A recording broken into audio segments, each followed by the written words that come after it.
नमस्कार, मैं रेणु कुशवाहा आप सभी का स्वागत एवं अभिनंदन करती हूँ आपके अपने YouTube channel ARS dream care में।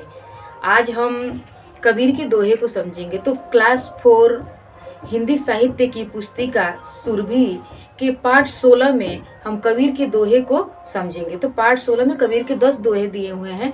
तो पिछले वीडियो में मैं पहले दोहे को समझा चुकी हूँ और आज हम दूसरे दोहे को इस वीडियो में समझेंगे। तो यहाँ पर मैं कबीर का जो दूसरा दोहा है वो यहाँ पर लिख चुकी हूँ। तो पहले मैं इसको लयबद्ध तरीके से पहले मैं गाऊंगी और गाकर फिर उसके बाद से इन दोहों के अर्थों को समझाऊंगी। तो चलिए हम समझना शुरू करते हैं। तो पहला ये दोहा है, दुख में सुमिरन सब करे, सुख में करे न कोई। जो सुख में सुमिरन करे, तो दुख काहे को होए कबीरा, तो दुख काहे को होए। अब इसके बाद से इसके अर्थों को समझते हैं। तो इस दोहा में जो कठिन शब्द दिए हैं, तो शब्दों के अर्थों को मैं यहाँ पर शब्द लिखी हूँ, शब्दों के अर्थों को भी लिख दी हूँ। तो पहला इसमें कठिन शब्द है सुमिरन। तो सुमिरन मतलब होता है याद करना, किसी को याद करना।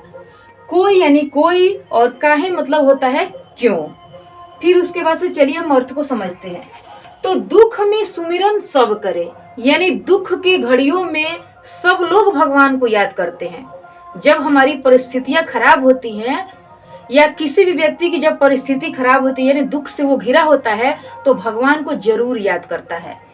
किंतु सुख में करे न कोई, यानी जब उसका दिन अच्छा होता है, जब उसकी घड़ियां सही रहती हैं, सुख की घड़ियां होती हैं, तो उस समय वो भगवान को याद करता ही नहीं है। अपने इंजॉय में रहता है, मौज मस्ती में रहता है, उस समय तो उसको भगवान याद आते ही नहीं है। तो यहाँ पर कबीर जी अपने दोहे के माध्यम से बताए हैं कि दुख में सुमिरन, दुख में तो सभी लोग भगवान को याद करते हैं, किंतु सुख में कोई भी भगवान को नहीं याद करता है।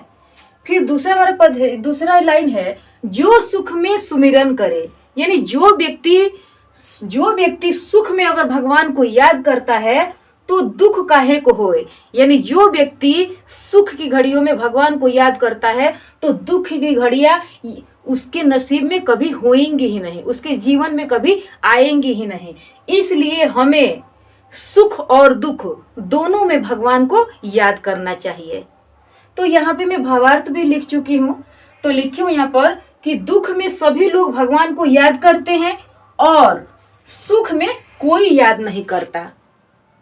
अगर सुख में भी सभी लोग परमात्मा को यानी भगवान को, परमपिता परमेश्वर को याद करते, तो दुख होता ही नहीं, यानी उनके नसीब में दुख कभी होता ही नहीं।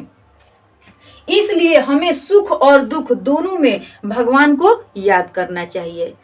तो इस दोहे के माध्यम से कबीरदास जी ने हमें यही समझाना चाहा है कि हमें सुख हो या दुख हो, सभी घड़ियों में भगवान को याद करना चाहिए, यानी परम पिता परमेश्वर को, अपने ईश को याद करना चाहिए। अगर हम सुख की घड़ियों में अगर याद करते हैं, भगवान का सुमिरन करते हैं, तो हमारे नसीब में यानी हमारे जीवन में कभी दुख का माहौल आएगा ही नहीं। इसलिए हमें क्या करना चाहिए, सुख हो या दुख हो, सभी में भगवान को याद करना चाहिए। तो आप स्क्रीनशॉट ले लीजिए ताकि आप इसको अच्छी तरह से इसका फेयर कर सके। तो हम नेक्स्ट वीडियो में अब तीसरे कबीर के जो तीसरा दोहा है उसको समझेंगे।